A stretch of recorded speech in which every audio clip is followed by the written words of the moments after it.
When I got home that night as my wife served dinner, I held her hand and said, "I've got something to tell you." She sat down and ate quietly. Again I observed the hurt in her eyes. Suddenly I didn't know how to open my mouth, but I had to let her know what I was thinking. "I want a divorce." I raised the topic calmly. She didn't seem to be annoyed by my words. Instead, she asked me softly, "Why?" I avoided her question. This made her angry. She threw away the chopsticks and shouted at me, "You are not a man." That night, we didn't talk to each other. She was weeping. I knew she wanted to find out what had happened to our marriage, but I could hardly give her a satisfactory answer. She had lost my heart to Jane. I didn't love her anymore. I just pitied her. With a deep sense of guilt, I drafted a divorce agreement which stated that she could own our house, our car, and 30% stake of my company. She glanced at it and then tore it into pieces. The woman who had spent 10 years of her life with me had become a stranger. I felt sorry for her wasted time, resources, and energy, but I could not take back what I had said, for I loved Jane so dearly. Finally, she cried loudly in front of me, which was what I had expected to see.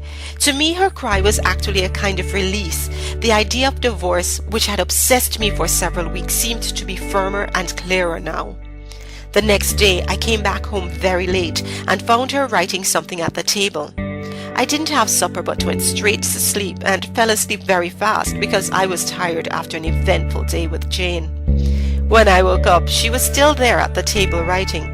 I just didn't care, so I turned over and was asleep again.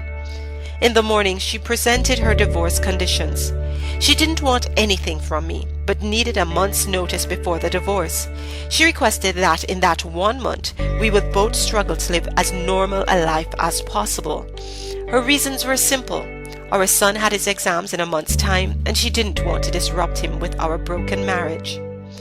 This was agreeable to me, but she had something more. She asked me to recall how I had carried her into our bridal room on our wedding day.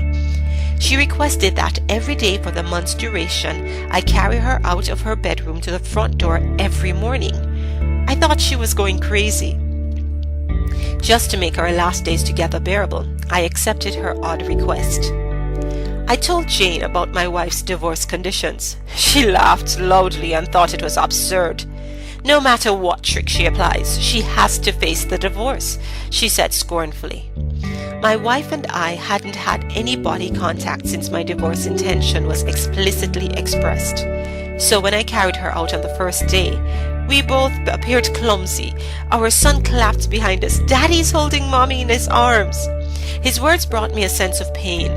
From the bedroom to the sitting room, then to the door, I walked over 10 meters with her in my arms. She closed her eyes and said softly, "Don't tell our son about the divorce." I nodded, feeling somewhat upset. I put her down outside the door. She went to wait for the bus to work. I drove alone to the office. On the second day, both of us acted much more easily. She leaned on my chest. I could smell the fragrance of her blouse. I realized that I hadn't looked at this woman carefully for a long time. I realized she was not young anymore. There were fine wrinkles on her face. Her hair was graying. Our marriage had taken its toll on her. For a minute I wondered what I had done to her. On the fourth day, when I lifted her up, I felt a sense of intimacy returning. This was the woman who had given 10 years of her life to me.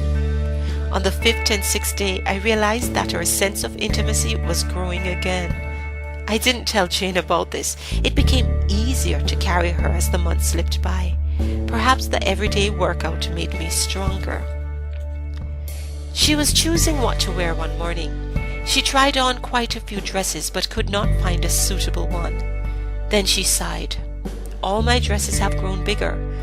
I suddenly realized that she had grown so thin. That was the reason why I could carry her more easily. Suddenly it hit me. She had buried so much pain and bitterness in her heart. Subconsciously, I reached out and touched her head. Our son came in at the moment and said, "Dad, it's time to carry Mom out." To him, seeing his father carrying his mother out had become an essential part of his life. My wife gestured to our son to come closer and hugged him tightly. I turned my face away because I was afraid I might change my mind at this last minute. I then held her in my arms, walking from the bedroom through the sitting room to the hallway. Her hands surrounded my neck, softly and naturally. I held her body tightly. It was just like our wedding day. But her much lighter weight made me sad. On the last day when I held her in my arms, I could hardly move a step. Our son had gone to school. I held her tightly and said, I hadn't noticed that our life lacked intimacy. I drove to the office, jumped out of the car swiftly without locking the door. I was afraid any delay would make me change my mind. I walked upstairs. Jane opened the door and I said to her, Sorry, Jane, I do not want the divorce anymore. She looked at me astonished and then touched my forehead. Do you have a fever? She said. I moved her hand off my head. Sorry, Jane, I said. I won't divorce.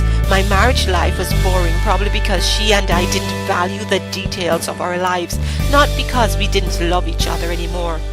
Now I realize that since I carried her into my home on our wedding day, I am supposed to hold her until death do us part. Jane seemed to suddenly wake up. She gave me a loud slap and then slammed the door and burst into tears. I walked downstairs and drove away. At the floral shop on the way, I ordered a bouquet of flowers for my wife. The salesgirl asked me what to write on the card. I smiled and wrote, I'll carry you out every morning until death do us part. That evening I arrived home, flowers in my hands, a smile on my face. I ran upstairs, only to find my wife in the bed, dead. My wife had been fighting cancer for months, and I was so busy with Jane to even notice. She knew that she would die soon, and she wanted to save me from whatever negative reaction our son would have in case we pushed through with the divorce. At least, in the eyes of our son, I'm a loving husband.